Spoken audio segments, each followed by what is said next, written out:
सुप्रभात बच्चों। अब समय है कथा संगम का। पहले आपने कहानी पढ़ी थी शैतान केचुआ।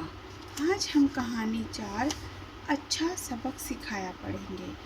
अच्छा सबक सिखाया, कौन सिखाता है किसको सबक, इस कहानी में जानेंगे कि किस तरह एक शिकारी जंगल में जानवरों का शिकार करने आता है और वह सभी जानवर एकजुट होकर एक साथ मिलकर किस तरह उस शिकारी को सबक सिखाते हैं। तो चलिए करें कहानी स्टार्ट। चलिए। एक शिकारी जंगल में शिकार करने गया। जानवरों को पता चला। शिकारी आपको पता है ना कौन होते हैं? शिकारी जो जानवरों का शिकार करते हैं, जो उन्हें पकड़ते हैं। तो वो कहाँ जाता है? जो शिकारी है वो एक जंगल में जाता है। अब जानवरों को पता चलता है कि जो एक शिकारी है वो जंगल में आया उनका शिकार करने के लिए। उन्होंने सोचा कि किसने सोचा? जो जंगल के जानवर थे उन्होंने शिकारी को पकड़ ले। उन्होंने प्लान किया कि शिकारी को ही पकड़ लेते हैं। वो शिकारी को हम जब पकड़ लेंगे तो वो किसी का शिकार ही नहीं कर पाएगा। ऐसा सबक सिखाएं कि फिर कभी शिकार करने की ना सोचे। अब उन जानवरों ने उस शिकारी को ऐसा सबक सिखाने की सोची कि वो दोबारा यहाँ पर कभी शिकार करने ना आए, दोबारा उसके मन में शिकार का विचार ही ना आए। रास्ते में शिकारी को खरगोश मिला। जब वो शिकारी जंगल में जा रहा था शिकार करने के लिए तो उसे रास्ते में कौन मिल जाता है? एक खरगोश मिल जाता है। बोला, कौन बोला? खरगोश बोला, शिकारी दादा मैं थक गया हूँ, मुझे कंधे पर बैठा लो। शिकारी शिकार करने आया था जानवर का और जानवर उसके पास खुद चलकर आ जाते हैं। जिसमें सबसे पहले कौन आता है? खरगोश आता है, जो शिकारी को बोलता है कि दादा, शिकारी को वो क्या कहता है? दादा कहकर पुकारता है कि दादा मैं थक गया हूँ, मुझे अपने कंधे पर बिठा लो। शिकारी ने उसे कंधे पर बिठा लिया।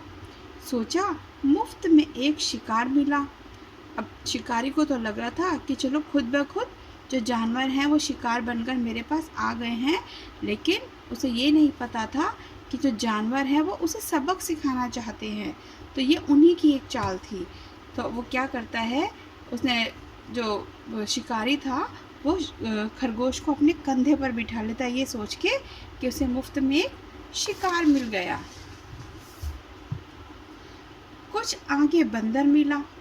जब वहाँ से वो खरगोश को बिठाकर चला, थोड़ी ही दूर आगे गया था तो उसे एक कौन मिल गया? बंदर मिल गया। बोला, शिकारी भैया लंगूर मेरा पीछा कर रहा है, मुझे बचाओ।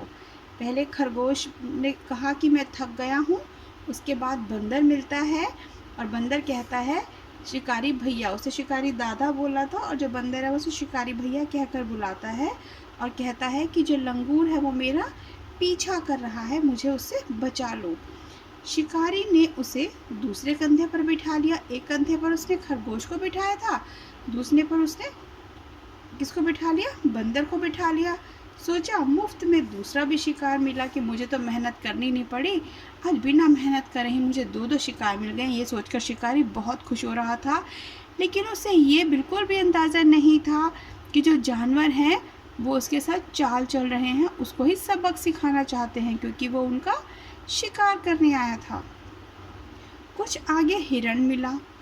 कितने सारे जानवरों के नाम आए इसमें? खरगोश आया, बंदर, लंगूर और अब कौन आ गया? हिरण। अब उसको वहाँ से जब चलता है वो शिकारी तो उसे वहाँ आगे चलकर हिरण मिलता है। खरगोश और बंदर बोले, किसको बोले? हिरण भाई हमारे मालिक थक गए हैं, इन्हें पीठ पर बिठा लो। जो खरगोश और बंदर थे उन्होंने हिरण से कहा कि जो हमारा मालिक है, मालिक और शिकारी, कि शिकारी बहुत थक गया है और उनको कहाँ बिठा लो? अपनी पीठ पर बिठा लो। किसको कहा? ये हिरण को कहा।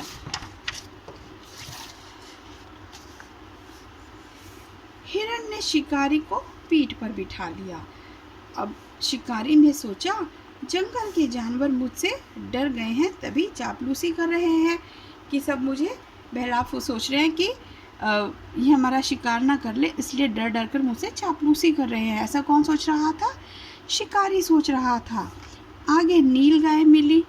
वहाँ से जब हिरण ने शिकारी को अपने पीठ पर बिठा लिया तो जब वहाँ से थोड़ा आगे दूर चलते तो उन्हें एक नील गाय मिलती है।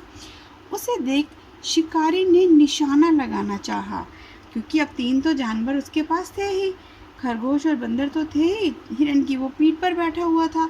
अब सामने सोचा नील गाय है, उसका शिकार बना लेता हूँ। मगर खरगोश और बंदर ने उसकी बंदूक छीन ली। जैसे ही जो शिकारी था वो गोली चलाना चाहता था किस पर, नील गाय पर, तभी क्या करते हैं खरगोश और बंदर उसकी बंदूक छीन लेते हैं। हिरण ने शिकारी को नील गाय के सामने पटक दिया और वो दोनों बंदर जो थे, बंदर और खरगोश, उसकी बंदूक छीन लेते हैं। और जो जिस पर वो बैठा था हिरण, वो क्या करती है, उसे उठा करके नील गाय के सामने पटक देती हैं। नील गाय ने शिकारी को सींगों पर उठाया और दूर फेंक दिया। जैसे ही हिरण नील गाय के सामने शिकारी को फेंकती है, वह तभी क्या करती है, जो नील गाय है उसके सींग बड़े बड़े होते हैं, जो नील गाय होती है उनके सींग बड़े बड़े होते हैं, तो वो क्या करती है, अपने सींगों पर शिकारी को उठाकर दूर फेंक देती है। उस दिन के बाद शिकारी जंगल में कभी नहीं दिखाई दिया। उसको ऐसा सबक सिखाया उन सभी जानवरों ने मिलके, क्योंकि वो उनको वहाँ मारने आया था, शिकार करने आया था, और बदले में उन्हें जो जंगल के जानवर थे उन्होंने ही उस शिकारी को ऐसा सबक सिखाया कि वो दोबारा वहाँ कभी दिखाई नहीं दिया। वह समझ गया कि वहाँ सब एक होकर मुसीबत का सामना करने लगे हैं, क्योंकि पहले क्या होता था कि जो छोटे छोटे जानवर थे वो नहीं समझ पाते थे और वो शिकारी का शिकार बन जाते थे। लेकिन अब जो जानवर थे वो सब समझदार हो गए थे और सब ने एकजुट होकर एक साथ मिलकर के उस शिकारी को सबक सिखा दिया और अपनी जान बचा ली। तो देखा, जब हम इसमें कहानी से शिक्षा मिलती है कि एकता में बल होता है, कि किस तरह सब एकजुट होकर सब ने जब मिलकर एक तरकीब निकाली तो खुद को शिकारी से बचा लिया और शिकारी को अच्छा सबक सिखाया। तो देखा आपने, तो हमेशा मिलजुल कर काम करना चाहिए। कैसी लगी आप सबको कहानी? इसे अच्छे से पढ़िए, समझिए और मनोरंजन कीजिए अपना भी। Okay, thank you.